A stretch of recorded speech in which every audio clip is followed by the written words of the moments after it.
The new Sonic Mega CD Locked On mod just dropped, and I want to talk about this one because it's one of the few Sonic mods that have come out over the last couple of months that isn't completely depressing. Not to say that I don't love all the EXE mods, but it's good to get a light-hearted Sonic mod again. Now, the backstory for this mod is interesting because I believe it comes directly from the Sonic CD game. And funny enough, I don't think there's any significant reason that boyfriend and girlfriend are here. I think just as usual, they end up getting sucked into a game or get lost into some type of portal and they just ended up in the Sonic universe. Because after playing through the mod, they were definitely of no help to Sonic in stopping Dr. Robotnik and his plans. But what I did find interesting though is that this mod takes place in Never Lake, and this is basically the background that you see here in the mod. Now, this is significant because in the actual Sonic CD, Never Lake is actually where Little Planet appears above 1 month out of the year, meaning that any other time during the year, you just won't be able to see Little Planet.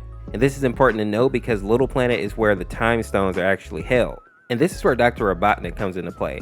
Basically, he wants to control Little Planet because by doing that, he'll be able to control the time stones and in turn take over the world.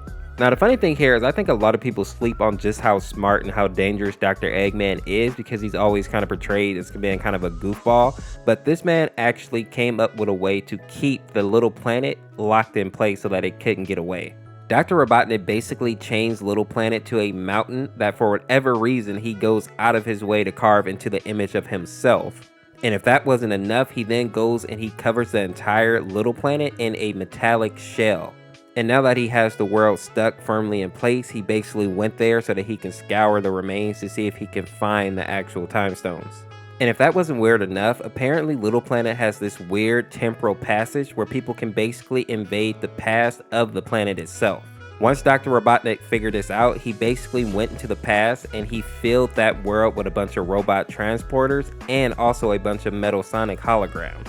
And the mod creators did a very good job at making specific animations to show that, and they also made songs that kind of revolved around that theme as well. And now that we know that, it makes more sense as to why Sonic is actually battling against Metal Sonic in his landscape, and also why he's running away from him on the robotic transporters. And some of you may have noticed that the song in this part of the mod is called Speedway, and that's a direct reference to the original game because the level at this part of the game is actually called Stardew Speedway.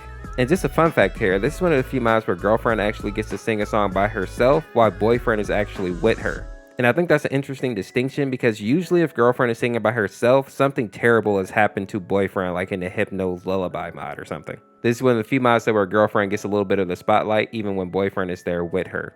If you enjoyed this video, check out this video where I go over the Sonic.exe 3.0 Restored mod, or check out this video where I go over the Mistful Crimson Morning mod. Thanks for watching. This is Orseofkorse. Peace.